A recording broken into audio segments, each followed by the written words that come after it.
I am going to cover 4 specific real situations that I believe that affect America, that I believe that if we look into it, it will highlight the issues that we are dealing with today. And usually those issues are social, systemic, and spiritual issues.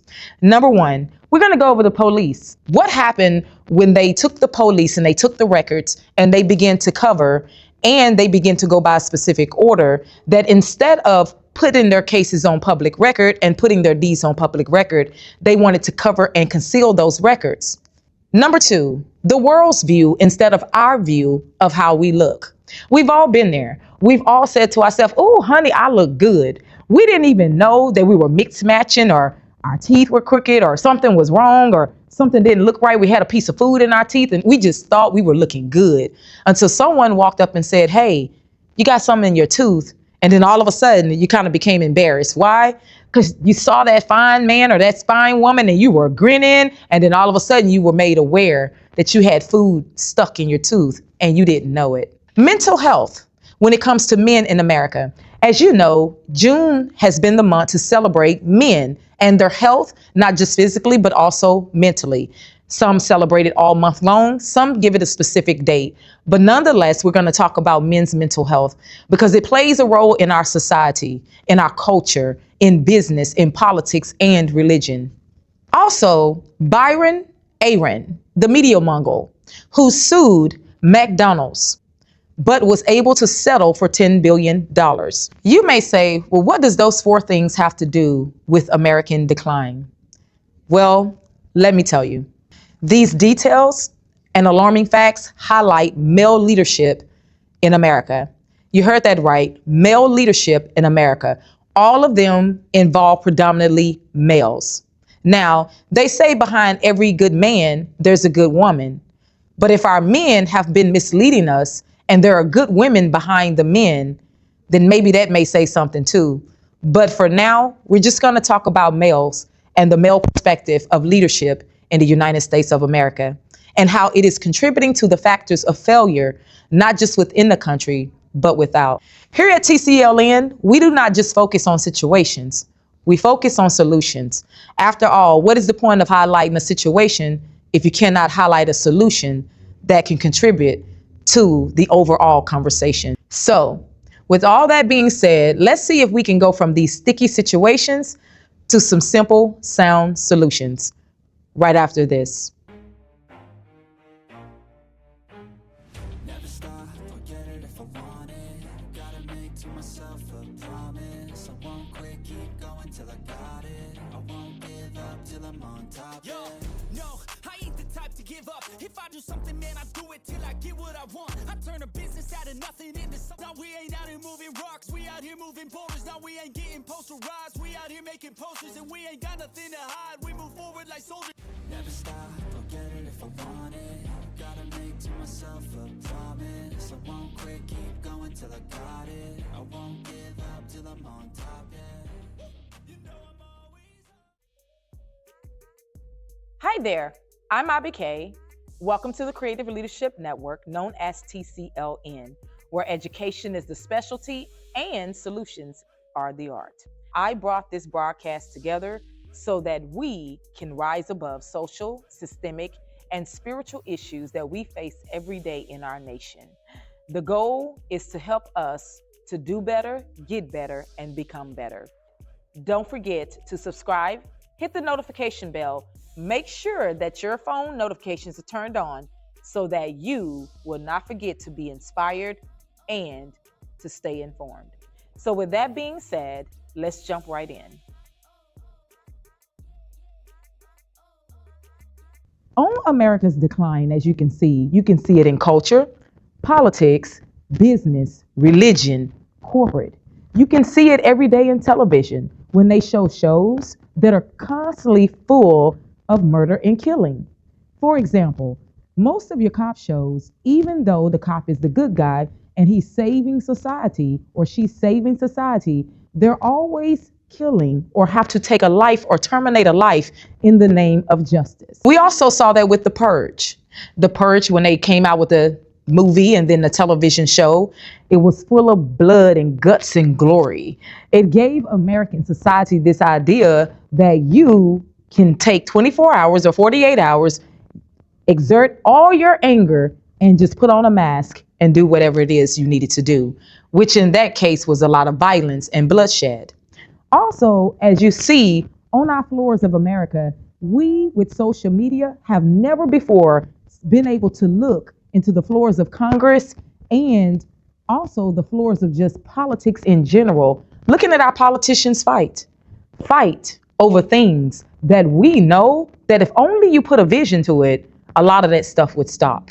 And if you think today's message is about he say, she say, then I need for you to think again.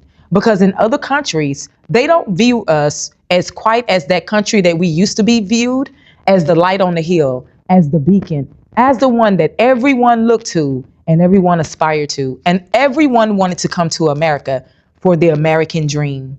Today, people view America quite different, and the mindsets have shifted.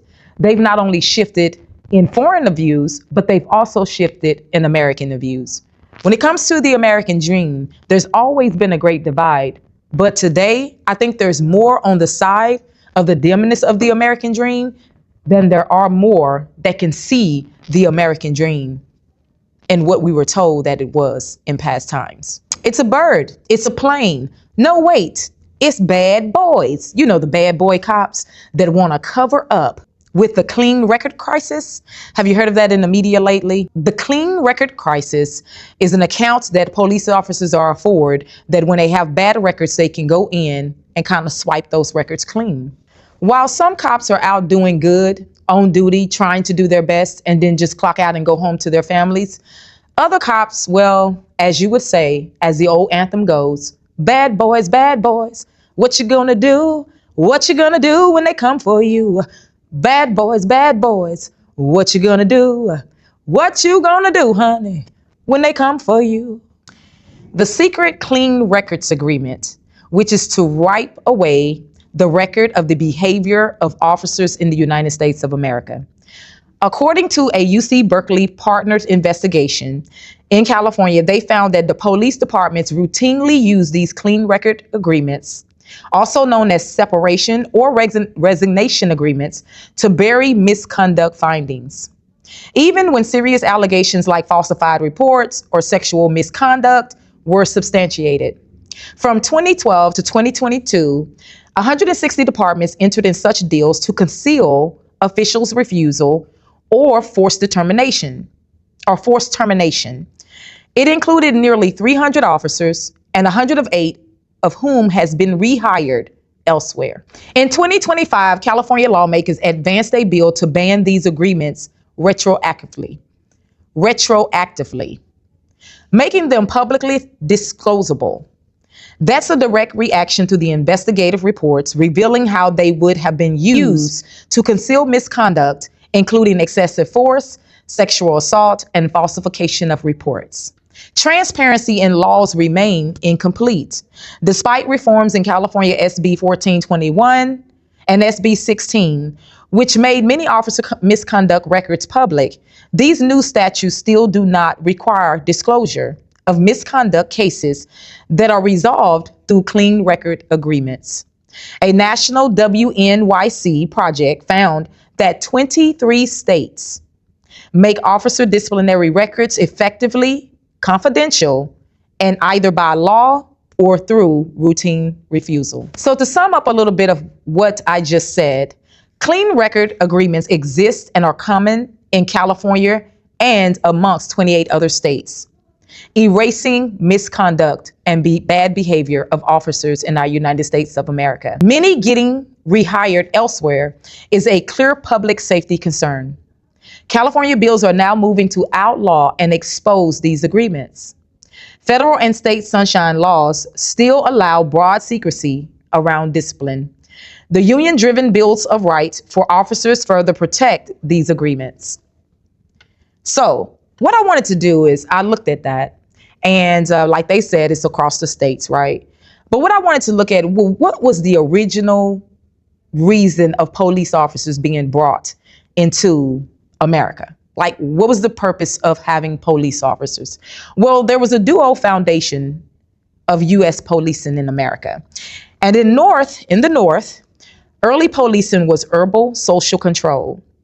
They first targeted what was called immigrants, Irish, Italian, and Jewish, labor movements and strikes, growing concerns over public disorder and crime. So that was one part of policing. The second part of policing was due to the American South. Now, the American South was early organized as law enforcement that were to deal with slave patrols. Starting in the early 1700s, these patrols were made up of white men tasked with catching runaway slaves, suppressing, unsurprising, enforcing laws that prevented enslaved blacks from learning and gathering and traveling freely.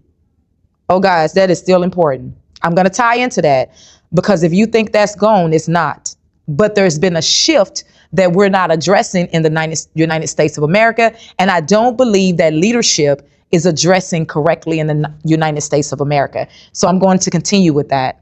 So just as you would know, it was a duo. So those were the two things concerning policing from the North to the South. Did they forget about the East and the West?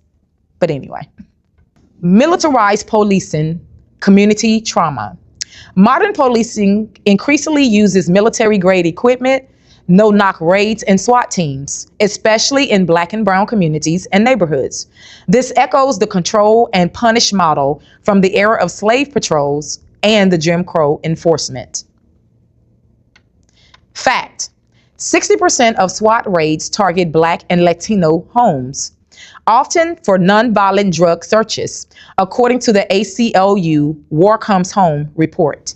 Another fact: more than 1,000 people are killed by police each year in the United States, but fewer than 2% of officers that are involved are charged with a crime, according to Mapping Police Violence. Policing then and policing now.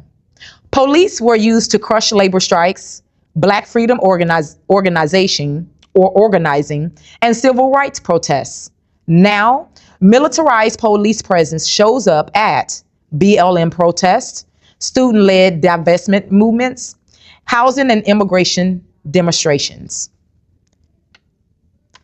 Another fact: more than 16,000 people were arrested during George Floyd protests. Many were charged with non-violent offenses, according to the source, the Washington Post Protest Monitor. Now, earlier I was saying to you that there have been some shifts and some changes since the day of slavery all the way up into what we call today, 2025. Now, let's look at race. I want us to really look at race because a lot of times when it's time to address truths in the United States of America, people love the narrative of 400 years ago. People love the narrative of what white people did in the 60s, in the 50s, in the 70s. But nobody is talking about the shifts that have happened over the last 20, 30 years, especially since I've been a child. It has been major shifts and major transactions going on. Now, when I was a child, my first experience with the police, I was living in South Dallas Projects.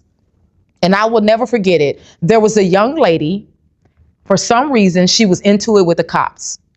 And there were officers out, and these officers were, of course, Caucasian. They were white. And for some reason, they began to beat her. And when I say beat her, they violently beat her. Now, all of the men that were standing around in the projects, all of the people that were standing around, no one did anything. No one, except one person. That person just so happened to be Linda Louise Johnson. That person was my mother. I watched myself as a little girl be separated and stripped from my mother. The police punched my mother so hard and she bit them, and they beat her and they took her to jail. And I kept remembering that my mother was hollering, get off of her, don't beat her like that, don't harm her like that. And she was the only one that intervened. Now, mind you, this young lady did not harm the police officers, but for some reason they were so incited and so upset that they did commit to beating her. I watched me and my sister get separated from my mother, And we went over someone's house in the projects. We had no idea who this woman was. I don't know if my mother knew, and my mother said, let the kids stay there or whatever, but that's what ended up happening. I remember day and night as a baby girl waiting on my mother to come home. When was she going to come home? When was I going to see her? It was one of those sad times in my life that I really didn't fully understand until I got older and was able to process. Fast forward to 2025, and over the last 20 years, there have been many shifts. And let me share those shifts with you.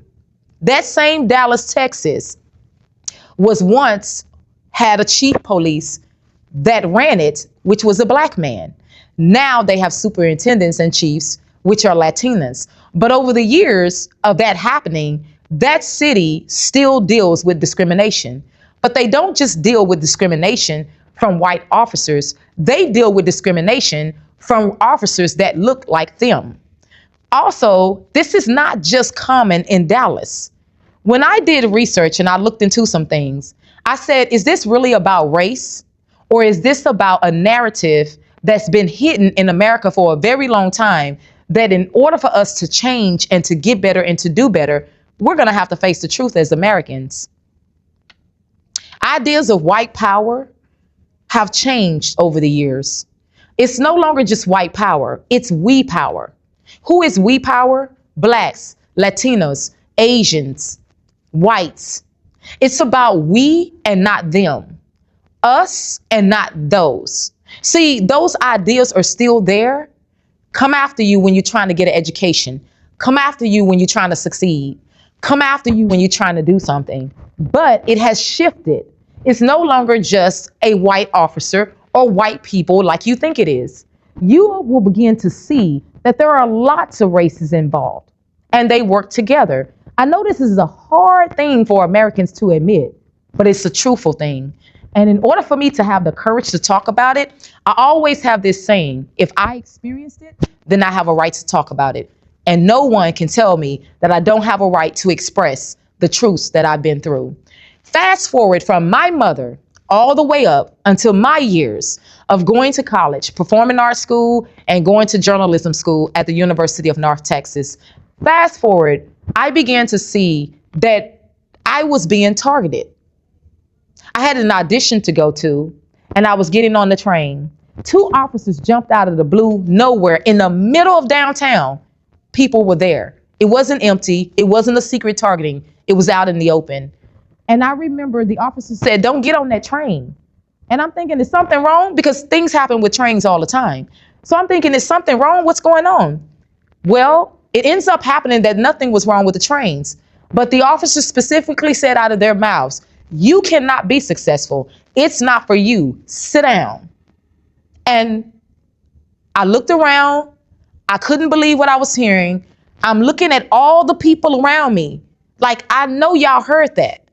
Out of all the protesting that everybody does about how officers target us, how officers treat us, I know you heard this, but no one said a word. And you know what? What I noticed is that these were not white officers.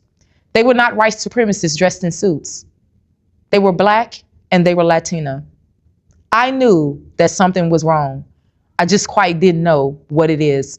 I never heard officers, no matter how much targeting that people talk about in this world, ever tell someone out in open public that they could not be successful and to sit down.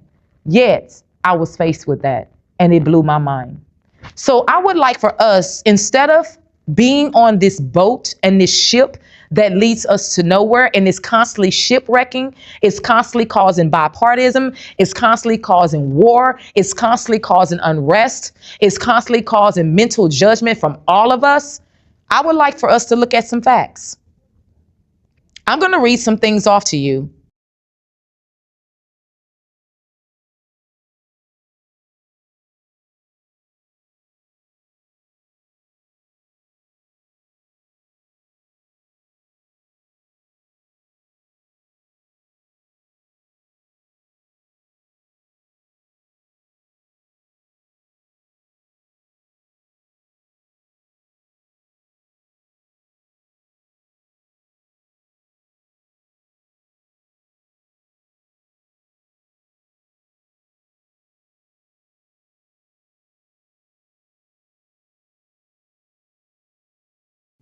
Dallas, Texas, David Brown, former chief.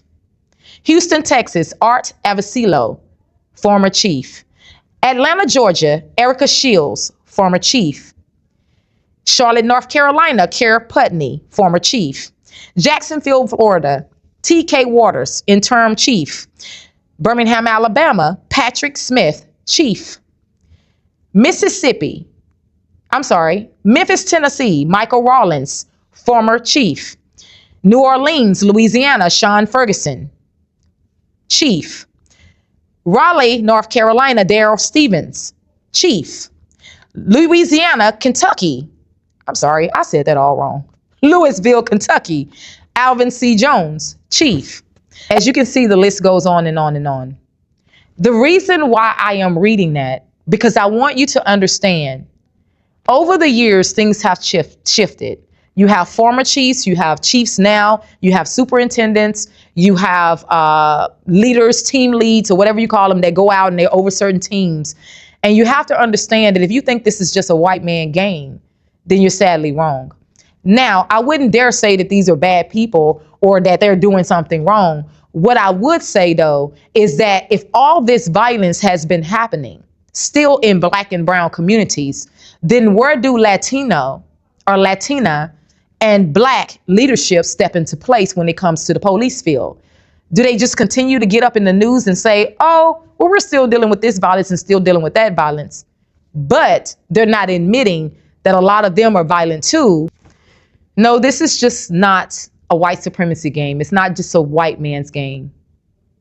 Once we get past 400 years and selling the story of 400 years, and we start facing the facts that many years now, things have shifted, not just in race, but in behaviors and attitudes, not just a us white power type of thinking, but also a we versus them type of mentality.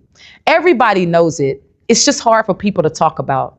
There have been many people out in the universe who have worked with these bad officers to try to set up other Blacks and other browns in communities. It's not just white men. There are sometimes no white men in these communities at all, yet these injustices are still happening, from child protective services to the police force to all of the different things in this system that has been going on for years. I pose this question to Black and white and everything in between. Do we want to continue war stories about slavery? Or do we want to say, hey, let's face the facts? How do we deal with the ideas of today that are hurting us? And how do we deal with not race, but all collective people, and holding all collective people responsible and not race baiting when they are doing wrong? That's my question to you. It's a simple solution. It's simple. Sometimes we look for these big solutions and they're right up under our nose. We sell this system, we sell slavery to cover up what is actually happening. But if we want to heal and we want to get better, then we're going to admit the truth and we're going to deal with it. Which leads me to my next story, America's decline as others see it from around the world. But before we do, let's take a quick break.